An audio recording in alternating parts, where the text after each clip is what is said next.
Ashama akkam jirtu barnoota Adobe Premiere Pro kutaa tokkoffaa walii wajjin laalla jechuudha. Kallattiimaan gara barnoota sanaatti dabarra. Jalqaba irratti appilikeeshinii yookaan soofteerii Adobe Premiere Pro kan bannu. Akkan kanaan dura isiniin jedhee Adobe Premiere Pro warra buufachuu barbaadan karaa toora getting2pc.com jettanii Adobe Premiere Pro aga versionii 2024 tti jira jechuudha. Isa keessaa kan kompiitara keessanii wajjin maach wal gochuu danda'u filattanii buufachuu dandeessu. Warreen karaa Telegram irraa buufachuu barbaadan immoo liinkii isaa description jala isiniif hin kaa'a achirraan seentanii Telegram irraa buufachuu dandeessu jechuudha. So Adobe Premiere Pro banaa jira, banuudhaaf yeroo gaafataa obsitanii eeguu qabdu. Egaan Adobe Premiere Pro jalqaba gaafa bantan fuula isin jalqaba argitan fuula kanadha jechuudha. Fuulli kuni welcome page jedhama jechuudha yookaan immoo fuula isin gaafa jalqaba Adobe Premiere Pro bantan argitanidha jechuudha. Welcome page jedhama. Akkuma isin asirratti argaa jirtan histiriiwwan an kanaan dura asirratti dalagee kun guyyaa 5 dura, guyyaa 6 dura, akkas guyyaa 17 akkas jedhee jira. Histiriiwwan kun garuu yoo kan keessanirra isin appilikeeshinii kana yookaan immoo soofteerii Adobe Premiere Pro kana guyyaa har'aa feetanii kan bantan ta'e histiriiwwan kun hin jiraatanii jechuudha. Yoo garuu kanaan dura dalagaa turtan ta'e piroojeektiiwwan isin kanaan dura dalagaa turtan asirratti isinii fidaa jechuudha. Asumarraan akkasiin argaa jirtan Open New Projectiin jira. Open Project kan jedhu jira jechuudha. New Projectiin piroojeektii haaraa bantanii hojjechuuf kan jirtanii jechuudha. Open Project kan jedhamu immoo piroojeektii kanaan dura dalagaa turtanii seef godhatanii baatan piroojeektii sana deebitanii banachuu yoo barbaadan Open Project jettuu jechuudha. So nuyi guyyaa har'aa garuu piroojeektii haaraa bannee hojjechuu waan barbaadaa jirruu fi New Project kan jedhu kana filanna jechuudha. Gaafa New Project kana kilik godhee jiru kan inni jalqaba irratti naaf fidee name kan jedhu kanadha. Name kan jedhu kan kuni maqaa piroojeektii hojjechuuf deemaa jirtan jechuudha. Piroojeektii isin hojjechuuf deemaa jirtan yookaan immoo viidiyoo editingii isin hojjechuuf deemaa jirtan maqaan isaa maalidha kan jedhudha. Ani tiitoriyaalii kutaa tokkoffaa jedhu tiitoriyaalii kutaa tokkoffaa. Lammaffaa kan jiru immoo lookeeshiniidha. Lookeeshiniin iddoo inni itti seef isinii godhu jechuudha. Adobe Premiere Pro ni lookeeshinii kan biratti seef isinii godhu jedhee asirra kan inni by default kaa'ee jiru deeskitaappii irra jechuudha.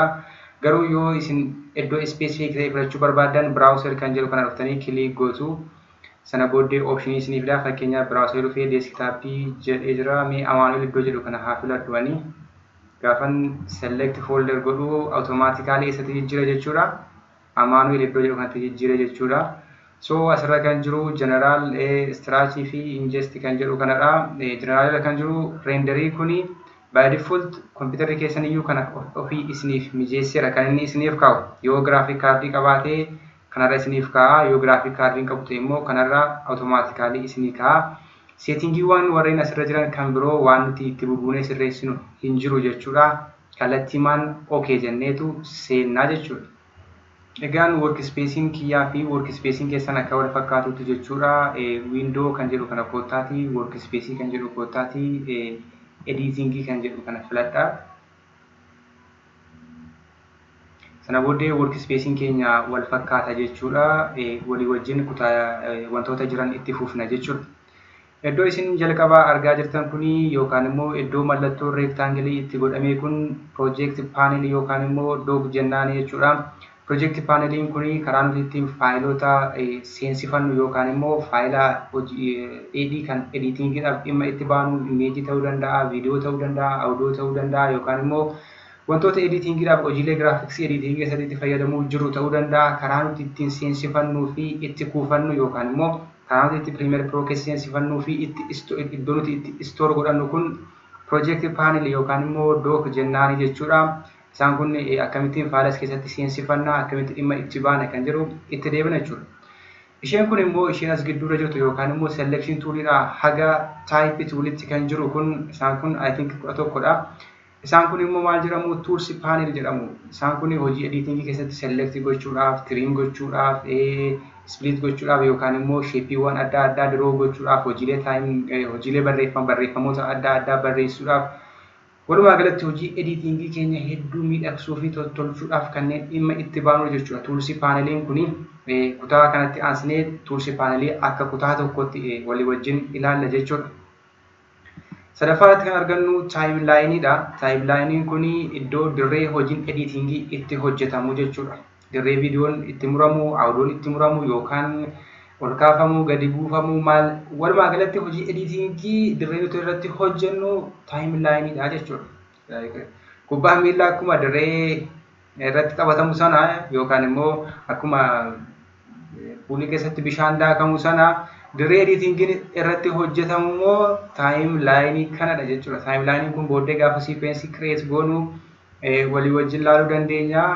Video tracks qaba, audio tracks qaba. Isaan gaafa sequence create goones walii wajjin ilaalla. Isheen kun immoo asirratti kan argamu kun immoo program monitor'dha. Program monitoring hojii editingii timeline irratti dalagaa turre sana iddoo nuti irratti to'annu jechuudha. Program monitoring maalidha? Hojii editingii timeline irratti dalagaa turre sana lafa nuti itti to'annu program monitor jennaan jechuudha. Inni kun immoo irra keessaa gara harka bitaatiin kan jiru jechuudha. Source monitor yookaan immoo source panel jennaan. Akkuma isin argaa jirtan source yoo jalaa qaba, effect control yoo jalaa qaba, audio clip mixer yoo jalaa qaba. Akkasumas metadata of jalaa qaba jechuudha. Isa kanaan source monitor yookaan source panel jennaani. Ishee irra keessaa kan ammoo faayilaa haga helpitti kan jirtu. File edit maal jedhee haga helpitti kan jiru kanaan menu bar jennaan jechuudha. Isaan kanaan menu bar jennaani. Egaan ergaa waa'ee Adobe Premiere Pro hamma kana jenneeti akka dura isin jedhee warreen fuulli isaa kana isin fakkaanne workspace keessan jijjiirtanii kan wajjin akka wal fakkaatu gochuu qabdu. Window dhuftanii workspace dhuftanii editing kan jedhu kana filadhaan isinin jedha. Egaan kallattiiwwan dudduubatti deebineetu gara project panel irraa kana akkan isinin jedhe iddoon kun project panel jedhama isinin jedheen jira yookaan immoo iddoo kennaani. Project paneliin kun karaa nuti ittiin faayilota keenya import godhannuu fi iddoo nuti itti kuufannudha jechuudha. Akkamittiin faayilota import gochuu dandeenya kan jiru karaalee arfan tokkoon isinitti agarsiisaa. Isa keessaa garuu isin karaa isiniif salphaa ta'e filattanii dhimma itti bahuu dandeessu jechuudha. Isaan keessaa karaa jalqabaa faayila keenya import gochuudhaaf yookaan immoo faayila edit gochuu barbaanne gara Premiere Pro'tti import godhachuudhaaf jalqaba kan goonu faayil kan jedhu dhufnee import kan jedhu dhufneetu opshiniin kun nu dhufaa jechuudha. Fakkeenyaaf faayila kana mee kan jedhu import godhachuu barbaada yoo jedhee selecting godhaa sana booddee open kan jettu kanatti bu'aa kunoo naaf fidee jira jechuudha faayila keenya. Amma garuu nan balleessa kana. Karaa kan biraan immoo shortikatii control plus I jedhu keyboardii keessa irraa amma keyboardii kiyyarraa control plus I tuqeen jira. Akkuma ammaa kunoo option naaf fideera. Mee fakkeenyaaf audio kana became someone kan jedhu kilikaa godhu sana booddee open haa jedhu audio kana naaf fidee jira jechuudha. Amma garuu nan balleessa'anii yookaan immoo karaa kan biraa iddooma kana import media to start iddoo jedhu kanatti maawuzii keessa left click double click gaafa gootan option akkanaa siif fidaa. Sana booddee asirraa option barbaadan keessa deemtanii filattanii jechuudha. Lafa itti faayila isin barbaadan fakkeenyaaf kan kiyyaa deeskitaappii dhufeetanii Premiere Pro kan jedhu kana tiitoorii kanaaf kaa'ee jira. Asirraa dhufeetan fakkeenyaaf imeejii kana filachuu barbaade ta'u open jedha. Imeejii sana naaf fidee jira jechuudha. Karaa kan biraa immoo drag and drop gochuu dandeessu. Fakkeenyaaf drag minimize godhu kana minimize godheetanii Premiere Pro kan jettu kan iddoo kanan dhufaa. Sana booddee faayila ani import gochuu barbaade akkanaa jennu sana booddee faayila kana nan qabadha. Drag godheetan Adobe irra geessa. Kunoo asirratti dropping godha. Yookaan immoo qabee fidee dhufeetan asirratti gadhiisaa jechuudha. Qabee fidee dhufee gaafa asirratti gadhiisu maal ta'ee jira? Nan guddisaa. Naabanii jira jechuudha kunoo miti. So karaaleewwan arfan kanaa ani isinitti mee keessaa karaa baay'ee isinii salphaa ta'e filattanii faayila keessan imeejii ta'uu danda'a, audio ta'uu danda'a, viidiyoo ta'uu danda'a, hojiilee giraafiksii kan biroo hedduu ta'uu danda'u. Karaalee arfan ani isinitti agarsiise kana keessaa isa baay'ee salphaa ta'e filatamaa ta'e filattanii dhimma itti bahuu dandeessu. Maaliif namaa namatti garaagara waan ta'eef karaan kun salphaadha, karaan kun immoo gaariidha jedhee isinitti himurra. Isin garuu kan isiniif salphaa ta'e filattanii akkasiin edit gootan yookaan import godhatan isin gorsa. Dabalataan faayilota kana karaa import goonu isinitti agarsiiseera. Garuu faayiluma kana import gochuu waan qabnuuf audios, videos waan argine yookaan immoo waan editing keessatti hojjechuu jiru kana cal jennee asirratti import godhachuun barbaachisaa miti. Maaltu barbaachisaa dha? Faayila kana gurmeeffachuun yookaan immoo faayila kana foolderaan impoortii godhachuun baay'ee barbaachisaadha jechuudha. Kwaalitii editara tokko wantoota murteessan keessaa tokko akkaataa inni itti faayila isaa orgaanaayiz godhatu jechuudha. Fakkeenyaaf namni akkaataa namni mana isaatti qabatu akkuma nama yookaan immoo akkaataa inni ofiisaatti qabatu akkuma nama sana ibsu akkaataa itti editarii tokko faayila isaa kuufatus cimina editarichaa ni ibsa jechuudha. Kanaafiyyuu maal gochuu qabdu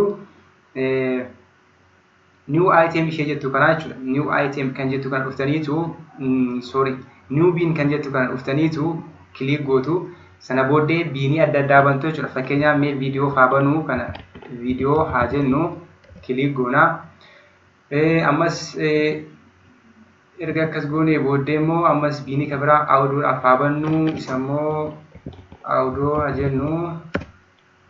Amma immoo imeejii viidiyoo keenya irratti fakkeenyaaf imeejiin nu barbaachisaa jennu. So imeejiidhaafis immoo biinii tokko haa bannu. Sana booddee imeejii haa jennu click haa goonu. Sorry, kuni video jala galee. So kanaaf image haa jennu. Amma biinii sadii create goonee jira jechuudha. Yookaan immoo foldera sadii create goonee jira. Foldera jalqabaa audioodha, foldera lammaffaa imeejiidha, foldera sadaffaa maalidha viidiyoodha jechuudha. So image kana audio kana click haa goonu, double click godheetan Tutorial guyyaa har'aatiif kanan filadhe audio became someone kan jedhu kanadha jechuudha. Motivational speech dha baay'ee motivational speech kan jaalladha. Imeejiidhaan lammaffaa immoo imeejiidha. Imeejii immoo karaa kamiin import goonu file jennee dhufnee import jennee karaa madda asitti agarsiisuudhaaf imeejii lamadha. Imeejii lamaan sana kontiroolii qabeetan lamaan isaa wal faana filadha. Yoon kontiroolii gadhiise garuu tokko filadha jechuudha. Sadaffaan immoo viidiyoodha. Viidiyoo kiyya drag godhee drop irratti gochuun barbaada jennu. Fakkeenyaaf viidiyoon kun asirra jira. So viidiyoo kana qabee fideetan Adobe irra geessa. Adobe irra geesseetan fidee iddoo kanatti gadhiisa. Amma afaan maaliif bakkeettidha kan inni save ta'ee foldera kana utuu hin filatiin godhee jechuudha. So kana foldera kana filadhee gochuudhaaf garuu isa kana asirratti fidee gadhiisuu hin danda'a. Argitanii? So azala fidee galchadheera jechuudha. Azala fidee galchadheera jechuudha. Taasineetu isaan kana garuu akkasitti nama fakkeenyaa fi liistii isaa akkatti kaa'ee jira. Yoo barbaadan akkasitti kun I can view kanatti buutanii yookaan immoo kanatti buutanii isa kanaan immoo jechuudha. Kun immoo minimaayiz fi maaksimaayis gootanii ittiin ilaaluu dandeessu jechuudha. Wantoota hojii hojjetaa jirtan sana jechuudha. Inni kun akkaataa itti wantoota asirratti isin impoortii irratti hundooftan jechuudha. Isheen kun jechuudha akkaataa garaa garaatiin ilaaluu gaafa barbaadanidha. Kanaan immoo guddistuu hin xiqqeessitu. Garuu liistiitti dhimma baay'ee yeroo baay'ee maaliif iddoo naa qusata waan ta'eetiif jechuudha. So erga waa'ee project panelii kana jenneeti sequence create gooneetu gara timeline viidiyoo keenya finnee hojii editingii eegalla jechuudha. Sequence karaalee adda addaatiin create gochuu dandeenya. Haa ta'u garuu karaalee sadan tokkoon isinitti agarsiisa. Sequence maaliif create goonaa kan jirudha. Fakkeenyaaf viidiyoon keenya kan nuti itti waraabne frame size viidiyoo nuti itti waraabnu tokko jechuudha. Edit kan nuti gochuu barbaanne wajjin yeroo baay'ee adda ta'uu danda'a. Fakkeenyaaf nama full HD dhaan hojjechuun barbaade. Full HD frame size isaa meeqadha? Horizontal isaa 1920, vertical isaa immoo 18 miti. Garuu viidiyoo koo immoo property isaa dhufee sitti agarsiisu. Dhufnee viidiyoo keenyatti buunee jechuudha. Right click gaafa goonee jennu property kan jettu kan dhufnee ilaalla. Fakkeenyaaf maal jedha kun asirra. Image size isaa 720 1280 jechuudha. Ani immoo kanan barbaadaa jiru meeqadha? 1920 18dha jechuudha. So isa sanaa fi inni ittiin waraabe adda waan ta'eetii fi sequence create godhachuun yoo biyyuu baay'ee murteessaadha jechuudha. Otoo amma fakkeenyaaf viidiyoo direct drag godhee irratti drop godheeti inni yoo ofiisaadhaan sequence create naa godha. Garuu inni kun barbaachisaa miti jechuudha. Inni kun barbaachisaa miti. Isa kana isin gorsu sequence akkasiin create godhatan isin gorsaa jechuudha. So sequence create gochuudhaaf karaalee muraasan isitti agarsiisa. Isaan keessaa tokko new item kan jettu kana dhuftu jechuudha. Eessa isheen new biinii bukkee jirtu new item kan jettu jirti. Isheetti buutu click gaafa isin gootan optioniiwwan baay'ee yookaan filannoowwan baay'ee isinii fida. Achi keessaa garuu isin sequence kan jedhu sana click gootu jechuudha. Sana booddee presetii yookaan immoo by default Adobe kan inni ofirraa qabu jira. Sequenceewwan adda addaa jechuudha. Fakkeenyaaf kaameraawwan adda addaatiin warri asirratti ajjeessi ta'anii jiran fakkeenyaaf Canon fa'aa, digital SLR fa'aa Jiruu isa kanaan yoo waraabdanii isa presetii jiru fayyadamuu dandeessu. Garuu customize gootanii isa fayyadamtantu irra gaariidha jechuudha. Anama fakkeenyaaf customize godhee fayyadamaa customidha kan godhee irraa sana booddee time base isaa rakkoon qaba kun frame per second isaa secondiitti frame gama ammanna agarsiisudha. Frame size isaa immoo 1920 fi 1080 full HD dha jechuudha. By the way warreen asirratti 4K fayyadamuu barbaadan 4096 2160 gootanii jechuudha. Horizontaalii vertikaal isaa fayyadamuu dandeessu. Garuu kun full HD dha waan ta'eef full HD isaa quality dha baay'ee magaariidha jechuudha. Kabiraanii inni by default inni kan sirriidha waan ta'eef ni dhiistu. Asirraa immoo kan jiru sequence waan jedhee jira name gochuu dandeessu sequence kana fakkeenyaa fi tokkoffaa jechuu danda'a nama tokkoffaa akkatti barbaanne tokkoffaa jechuun danda'a sana booddee okay godha jechuudha. Akkuma isin argaa jirtan as iddoon kun create naa ta'ee jira jechuudha. Maaltu create naa ta'e program monitor irraa fi timeline irra wanti argaa isin jirtan kun sila hin jiru ture itti waan sequence creating godhin yookaan sitti agarsiisu control Z godhee jechuudha. Control Z jechuudhaan yookaan immoo handuudhaan duubatti hin deebi'e agartanii iddoon kun duwwaadha jechuudha. Maaltu timeline fi program monitoring duwwaadha. Gaafa garuu control Z jedhu gaafa immoo jechuudha sequence create goon immoo iddoon kun iddoo hin jijjiiramaa jechuudha. Argitanii gaafa sequence create goon immoo waan ta'e program monitor irraa fi timeline irraa waan kan biraatu banamee jechuudha. So V1, V2, V3 warreen jedhaman kana maal jennaani video tracks jennaan. A1, A2, A3, A4 warreen jedhaman kana maal jennaani audio tracks jennaan. Ishee mallattoo akka sarara olee kana kan halluu cuquliisa qabdu kanaan immoo maal jennaani play header jennaan. Play header isheen kuni bakka bakkatti akkasitti qabnee sochoosuu dandeenya jechuudha. Irra keessa immoo wanti akka sarartuu tokko jirti kan irratti lakkoofsi piik ta'ee jiru jechuudha. Isaan immoo time ruler jedhamu jechuudha. Time ruler jedhamu jechuudha. Isheen kun immoo iddoon kun daqiiqaa sekendii maayikiroo sekendiidhaan kan asirra taayimiin jiru kun maal jennaani time code jennaani iddoo barreeffamni sequence 2 jedhu yookaan immoo isa kana sequence kana barreeffama maqaa keessanii bakka buusuu dandeessu akkas isinitti agarsiisa yeroo sequence create gootanii garuu iddoon kun maal jedhama sequence tab jennaan jechuudha. Isin solo trackii bakka bu'aa akkuma isin argaa jirtanii emmiin immoo mute trackii dha mute trackii hojjetaa jiru sana mute gochuu yoo barbaanne jechuudha. Isheen kuni ishee isin argaa jirtan kuni jechuudha jala isaatti kan nuti argaa jirru kuni maal jedhamti scroll bar yookaan immoo zoom controller jennaan jechuudha. Fakkeenyaaf editing gaafa hojjennu zoom goonee minimize maximize gochuudhaaf nu fayyaddi jechuudha. Baay'ee kana handi toolii fayyadamne illee minimize hojjechuu hin dandeenya walii wajjin laalla gaafa tools panelii ilaallu jechuudha. So timelining kana fakkaata.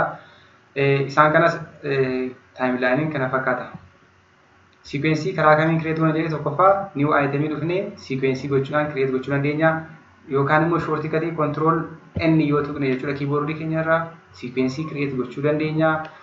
Or file dhufnee jechuudha new dhufnee jechuudha sequence kan jedhu jira.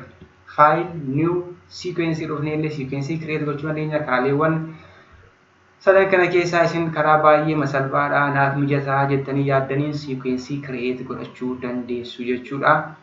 Ittaansinee kan nuti ilaallu immoo akkamittiin hojii video editing hojjechuu barbaannu tokko video tokko gara timeline itti finnee hojii editing keenya itti fufna kan jedhudha. Asas karaalee muraasni isinitti agarsiisa isa keessa garuu isin karaa salphaa ta'e filattanii hojjechuu dandeessu. Fakkeenyaaf viidiyoo keenya asirratti illee garuu viidiyoon kiyya amee kan jedhudha viidiyoon kiyya.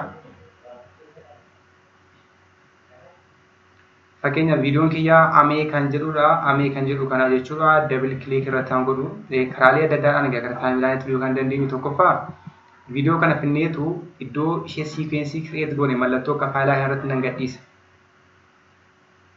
Gaafan viidiyoo kiyya argaa jirtu iddoo karsariin kiyya jirtu asii fideetan iddoo mallattoon new item jirtu kanatti mallattoo yookaan mallattoon akka faayilaa jirtu kanatti gaafan gadhiisu maal ta'e automaatikaalii dhufeetu asirratti naa mul'ate jechuudha viidiyoon kiyya. So karaa tokko karaa kana gadhiisuu hin dandeessu nan balleessa kana garuu okay karaa kan biraa immoo jechuudha karaa kan biraa immoo viidiyoo kana akkasitti qabdanii jechuudha. Viidiyoo kana akkasitti qabdanii jechuudha. Viidiyoo kana akkasitti qabdanii fiddanii timeline irratti gadhiistu yookaan immoo drag and drop jechuudha. So gaafa akkasitti qabdanii gadhiistan maal ta'eera viidiyoon keessan isinii asirratti mul'atee jira jechuudha. Yookaan immoo karaa kan biraan immoo jechuudha. Karaa kan biraan immoo viidiyoo irratti double click gootu. Viidiyoo irratti double click gaafa gootanii source panel irratti dhaqee isiniif mul'ata jechuudha. Source panel irratti gaafa isinii mul'atu garuu isinii mul'ata sana booddee viidiyoo irratti click gootanii drag gootanii yookaan qabdanii asirratti fidanii drop gootu jechuudha. So barreeffamni akkasii kan inni dhufu this clip does not match the sequences settings. Change sequences to match the clip settings sinin jedha. Kan inni akkasiin jedhuu fi viidiyoon kun akkuma isin sila argitanii 12:720 12:80 dha viidiyoon kun kan inni waraabame. Sequence nuti create goone immoo 20:10 yookaan full HD dha. So isa kamidha jedhee isin gaafata. Kanaafuu an sequence keessatti yaadee waan banadhee fi yoo hundumaa keep existing settings kan jedhu kana filattu jechuudha. So sana booddee inni settingii keessan isinii eegaa jechuudha. Settingii keessan isinii eegaa. Isheen sararri bukkee bitaan gara mirgaa fi bitaa kan inni duwwaa ta'ee fi frame size an ittiin sequence kiyya banee fi viidiyoo ittiin waraabame tokko waan hin taaneef jechuudha. So jalqaba maal isin jedhe egaa viidiyoo irratti click gootanii audio fi viidiyoo wal faana sequence irratti fidachuu dandeessu.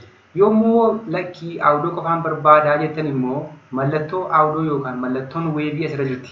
Yookaan mallattoo wave dambaliidha afaan Oromootiin adoonno. Mallattoon audio kun jirti ishee qabdanii jechuudha. Audio ishee qofa fidattu. Agartanii amma audio qofaan fidadhee jechuudha. Audio qofa barbaaddu yoo ta'e. Lakkii viidiyoo qofaan barbaadaa yoo jettan immoo kunoo viidiyoon jira asirra mallattoon isaa argaa jirtu drag viidiyoo only jedhamtu sii fida jechuudha. So viidiyoo isaa drag gootu viidiyoo isaa dhimma itti baatu maaliif audio qabdu jechuudha.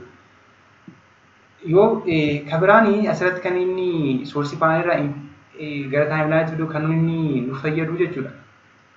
Fakkeenyaaf kilippii kana keessaa sekendii 10 qofaan barbaadee jennu. Sekendii 10 sana iddoo barbaadu qofa akkasitti irraa of badheetanii iddoo kana kun mallattoo open square bracket jirti miti yookaan immoo keyboard kiyyarraa ayin tuqaa jechuudha. Ammas asin immoo output isaa gochuuf immoo jechuudha. Kunoo mallattoon close square bracket yookaan immoo keyboard kiyyarraa on jirti on tuqaa jechuudha. Shortcut isaa jechuudha marking mark out. Sana booddee maalan godha viidiyoo kiyya iddoon barbaadu qofaan fudhadhaa jechuudha. Iddoo barbaadu qofaan fudhadhaa jechuudha. Kun immoo maalidha? Ganaa asirratti timeline keessatti fidee paartiin barbaadu keessaa trim godhee sana booddee set delete godhee keessaa baasuurraa source panel irratti ilaaleetan iddoon barbaadu qofaan fidachuudhaaf baay'ee filatamaadha jechuudha. Baay'ee filatamaadha jechuudha.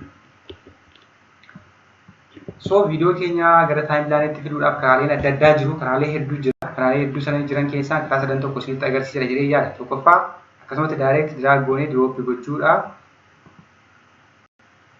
Direct drag goonee drop gochuudha isiniin jedheera. Lammaffaan immoo viidiyoo kana drag gooneetu asirratti dhufnee new item kan jettu irratti gadhiisuudha isiniin jedheera. Gaafa gadhiisu kunoo asirra dhufee naagalee jira jechuudha.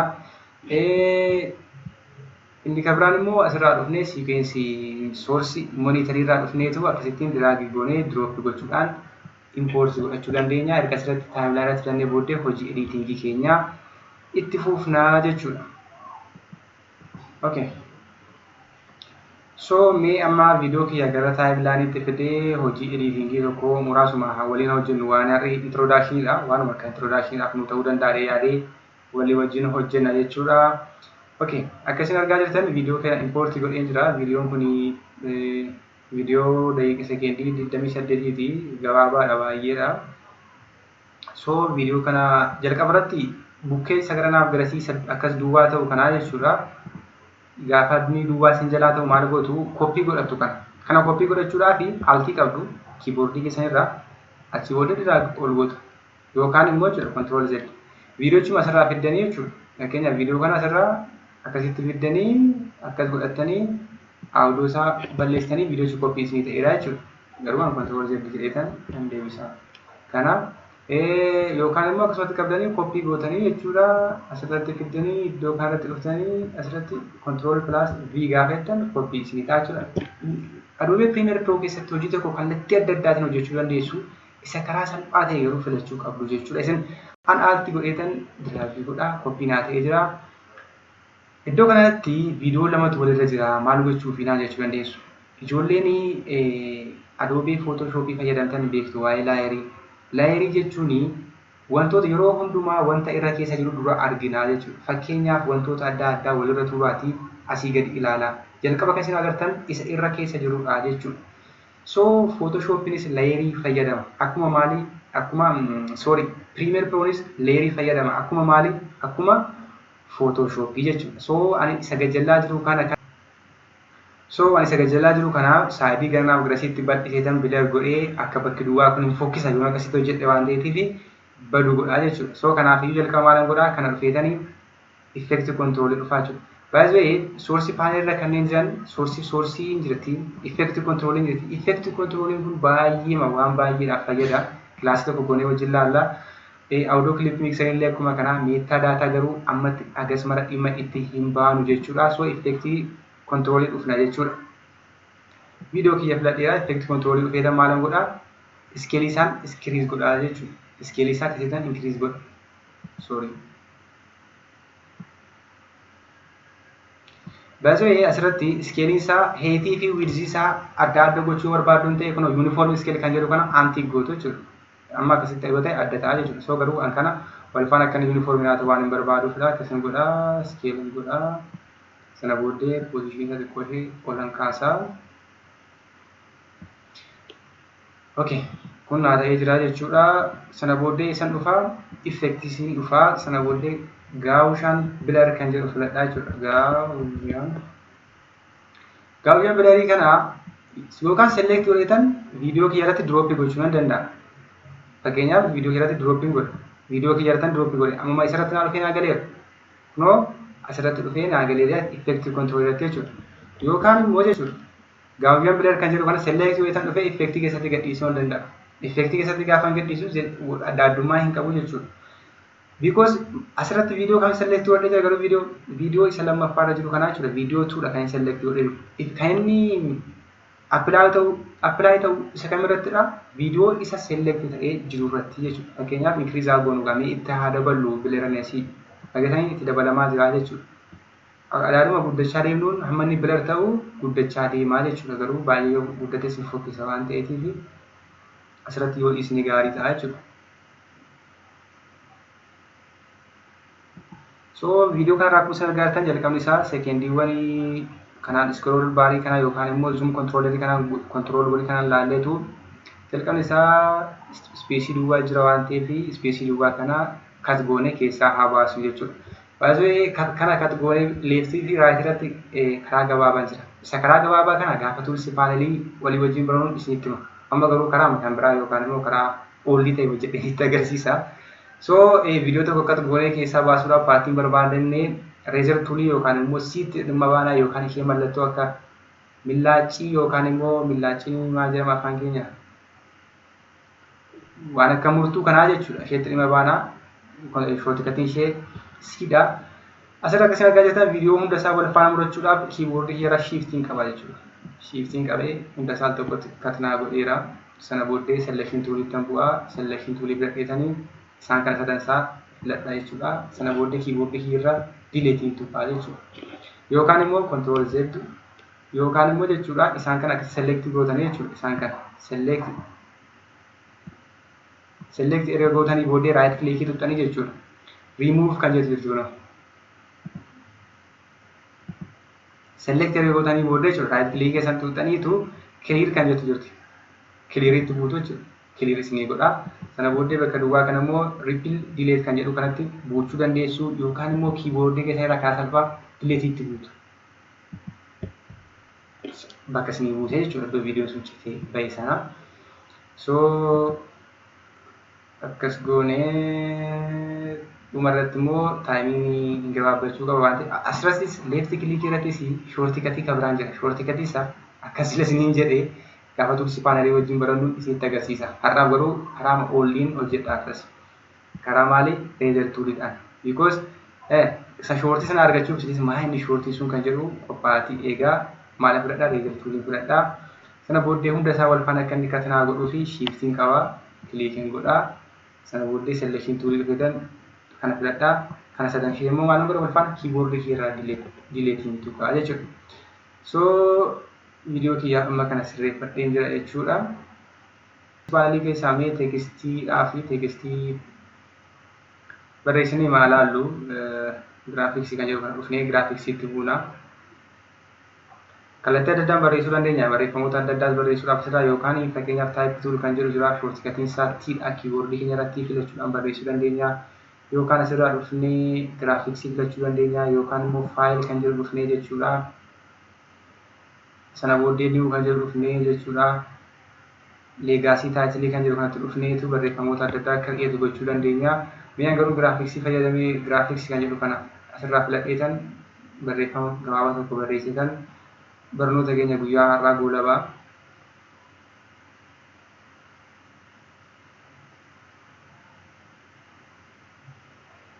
Okay, gaafa giraafiksiitti bu'u workspacein kiyya automaatikaalii jijjiiramee jira jechuudha. Akkasiin argitan kana isa duraarraa adatee jira. So taayipii tuul kan jettu kan filadhaa. Sana booddee asirratti kilik godha jechuudha. Maal barreessuun barbaade fakkeenyaaf mee maqaa kiyya haa barreessu.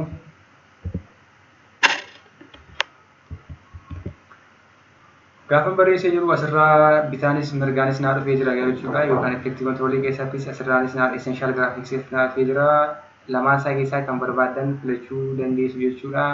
Leessee garuu ani kontirool Z godhee effektii kontiroolii irratti dhufee filadhu. Kun foormaatii barreeffamichaa warreen adoobeen jedha. Warreen maayikiroosooftii woordii fayyadamtan sirriitti beektu jechuudha. Waa'ee warreen kanaa jechuudha. Maalidha faayidaan isaanii kan jedhu kana sirriitti beektu. Kun immoo foontii barreeffamichaa inkiriis gochuu yookaan immoo diikiriis gochuudhaaf nu fayyada jechuudha.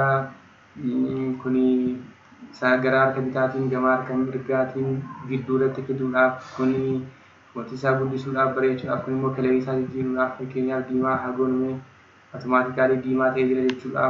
Kun immoo istirookiidhaaf barreeffamni keenya istirookii kan qabaatu gochuu barbaadan fakkeenyaaf istirookii adiitti goonee agakkanii barreeffama keenya irratti waan ta'e kun immoo baakgiraawundiitti gochuudhaaf jechuudha. Baakgiraawundiin kun bilaakiidha. Baakgiraawundii kana garuu yoo fakkeenyaaf giriinii goona jechuu barbaanne giriinii goonee jira jechuudha. Baakgiraawundii kana barreeffamoota akkasittiin galchuu dandeenya. Garuu teekstii qofaatti koorsii tokko isinii tiitoraalee tokko isinii qopheessee jira jechuudha. Fakkeenyaaf barreeffamoota akkamitti iskroolaappii gochuu dandeenya, leefti tuuraayitii akkamitti sochoosuu dandeenya.